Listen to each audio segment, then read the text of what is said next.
Hi everyone. Today I'm going to be reading The True Story of the Three Little Pigs as told to you by Sciezcka.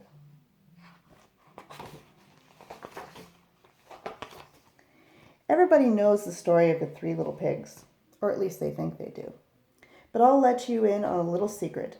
Nobody knows the real story because nobody has ever heard my side of the story. I am the wolf, Alexander T. Wolf. You can call me Al. I don't know how this whole big bad wolf thing got started, but it's all wrong. Maybe it's because of our diet. Hey, it's not my fault wolves eat cute little animals like bunnies and sheep and pigs. That's just the way we are. If cheeseburgers were cute, folks would probably think you were big and bad too. But like I was saying, the whole big bad wolf thing is all wrong. The real story is about a sneeze and a cup of sugar. This is the real story. Way back in Once Upon a Time, I was making a birthday cake for my dear old granny. I had a terrible sneezing cold. I ran out of sugar. So I walked down the street to ask my neighbor for a cup of sugar. Now this neighbor was a pig, and he wasn't too bright either. He had built his whole house out of straw. Can you believe it? I mean, who in his right mind would build a house of straw? So, of course, the minute I knocked on the door, it fell right in. I didn't want to just walk into somebody else's house, so I called, little pig, are you in?" No answer. I was just about to go home without the cup of sugar for my dear old granny's birthday cake. That's when my nose started to itch. I felt a sneeze coming on. Well, I huffed and I snuffed. And I sneezed a great sneeze. And you know what? That whole darn straw house fell down. And right in the middle of the pile of straw was the first little pig, dead as a doornail. He had been home the whole time.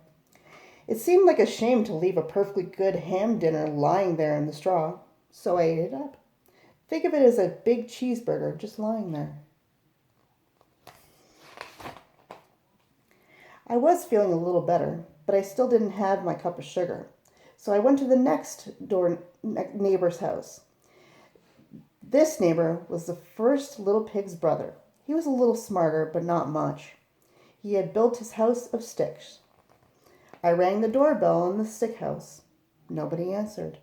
I called, Mr. Pig, are you in?" He yelled back, "Go away, wolf. You can't come in. I'm shaving the hairs on my chinny chin chin." I had just grabbed the doorknob when I felt another sneeze coming on. I huffed and I snuffed and I tried to cover my mouth, but I sneezed a great sneeze.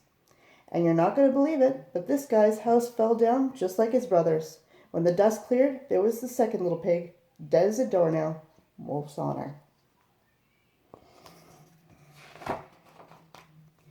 Now you know food will spoil if you just leave it out in the open, so I did the only thing there was to do. I had dinner again. Think of it as a second helping. I was getting awfully full, but my cold was feeling a little better. And I still didn't have my cup of sugar for my dear old granny's birthday cake. So I went to the next house. This guy was the first and second little pig's brother. He must have been the brains of the family. He had built his house of bricks. I knocked on the brick house. No answer. I called, Mr. Pig, are you in?" And do you know what that rude little porker answered? "Get out of here, wolf. Don't bother me again." Talk about impolite. He probably had a whole sack full of sugar, and he wouldn't give me even one little cup for my dear sweet old granny's birthday cake. What a pig! I was just about to go home and maybe make a nice birthday card instead of a cake when I felt my cold coming on. I huffed and I snuffed and I sneezed once again. Then the third little pig yelled, "And your old granny can sit on a pin." Now I'm usually a pretty calm fellow, but when somebody talks about my granny like that, I go a little crazy. When the cops drove up, of course, I was trying to break down this pig's door, and the whole time I was huffing and puffing and sneezing and making a real scene. The rest, as they say, is history. The news reporters found out about the 2 pigs I had for dinner. They figured a sick guy going to borrow a cup of sugar didn't sound very exciting. So they jazzed up the story with all that huff and puff and blow your house down, and they made me the big bad wolf. That's it. The real story. I was framed. But maybe you can loan me a cup of sugar.